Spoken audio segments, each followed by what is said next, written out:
Hello guys, this is Richard Rich TV and welcome back to my channel. But before I start the devotional guys, I would like to shout out the following person our channel na napunta rito at nag-join sa devotional. Shout out and God bless to Grace Magsayo, Sofia Canilio, Michael Aburita, Yans TV, Connie Vlog, Heart Consolan, Francis Laico, Miss Depard, Ben Lawrence Chonko, Prince and Dog Goldilast, Juan Anthony Balmorial, Yubacoteco, and Lian Citric Bersaga. Shoutout na rin sa mga hindi nakisabay na manood sa devotional, but still napunta pa rin dito para manood at makinig sa devotional. God bless us all, guys.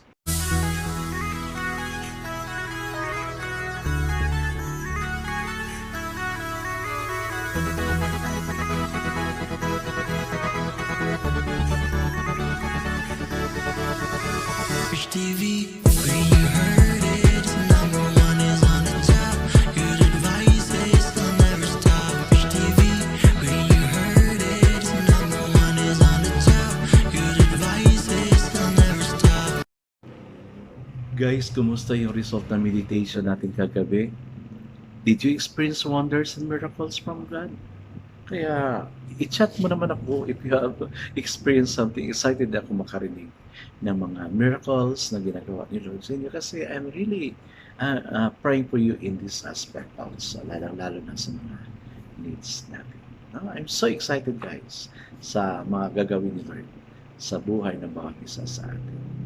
I guess it's up to our devotional. Let's open the Bible to Joshua chapter 3 verse 8 to 17. This is the continuation of what we have read last night.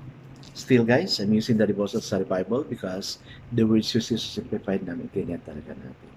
Okay, the word of the Lord in Joshua chapter 3 verse 8 to 17 says, "Till the press to carry the ark of the covenant, when you reach the edge of the Jordan waters, go and stand in the river."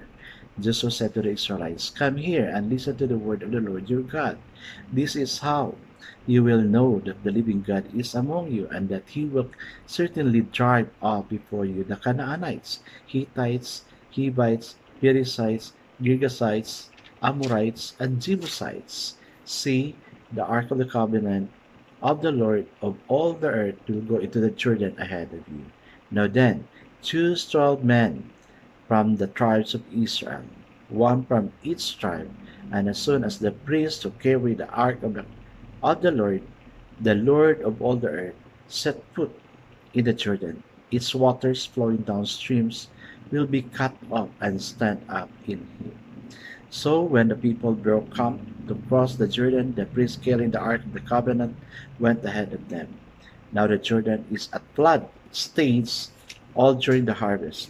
Yet as soon as the priest who carried the ark reached the Jordan and their feet touched the water edge, the water from the upstream stopped flowing. Wow, gabi. Gabi yung miracles, no? It piled up in a heap a great distance away at a town called Edom, in the vicinity of Saritan, while the water flowing down to the sea of the Araba, or the salt water, was completely cut off, so the water closed over opposite Jericho. The priests who carried the Ark of the Covenant of the Lord stood firm on dry ground in the middle of the Jordan, while all Israel passed by until the whole nation had completed the crossing of dry ground. Grabe, no? Grabe yung miracles niyan. Okay guys, let's now pray. Yes, Father God, sa life namin, we are being surrounded by problems in any form, O Lord God, struggles, stresses, O Lord God, anxieties, anything like the Israelites, O Lord God, who've been surrounded with their enemies, but yet, Lord, you have given them and experienced the miracle, Lord God. Lord, sana, Lord, maka-experience naman kami ng ganitong buhay, Lord God. A great miracle sa inyo. Sila, Lord, ang dami nila na-experience na miracles sa buhay nila because they are your chosen people. Lord, kami ba? Chosen mo ba kami? I know we are because we have accepted you as our personal Savior and Lord. Lord, marami kaming hinaharap ngayon na hindi namin kaya. Kaya Lord, we're asking you to please help us in this aspect, Lord God. May experience din sana namin yung miracles na gagawin mo sa buhay namin, Lord God. Thank you for the word, O Lord God, that we can stand on, O Lord God. Thank you that you are our God, the most powerful God, the God who can do impossible things sa life. Amen and amen. So the focus verse for this evening, guys, is found in Joshua chapter 3, verse 13. And it says, "It shall come about when the souls of the feet of the priests who carry the ark of the Lord of all the earth, rest in the water of the Jordan." So the title of the verse for this evening, guys, is "The First Step is the Hardest." Grabe, no? Kailangan talaga natin to move on. Okay. That's a great promise. The priest carrying the ark of the Lord held the key of realizing. They represented the tribes of Israel and were to be participants in the realization of great miracle. All they had to do was get their feet wet. They had to take the first step into the Jordan River, and then the Lord would roll back the waters to the people so the people could pass through. Grabe, no? So na-divided yung water, nagiging war, no? So they can pass. The first step was the hardest. The Lord did the rest. Amen. After the first step to realizing a miracle of God in our lives is to ask for guidance, receive a promise, and then act as if it were ours. Amen. Ganyan ako, guys. Lord, sana ma-experience ko rin yung ganito, no? The other night, I read about Asa's life, King Asa, no? Na, Lord, palimutan na siya ng enemy niya. Pero what he did is just to pray for God, and then God really worked and helped him. Yun din yung, Lord, I claim that I would be Asa at this time. I'm surrounded with problems, and please help me. And really, the Lord help me. No? Okay, so let's continue. If I find that formula of asking what to ask for, then asking and thanking the Lord with praise really works. Oh, guys, kailangan talaga natin magpasalamat kay Lord every time we receive a blessing. Maliit man o malaki, kailangan natin magpasalamat kay Lord. Minsan nakalimutan natin magpasalamat kay Lord because we're so overwhelmed with the blessing God gave Him. O ikaw kaya, magbigay ka. Hindi na pasalamat yung yung binigyan.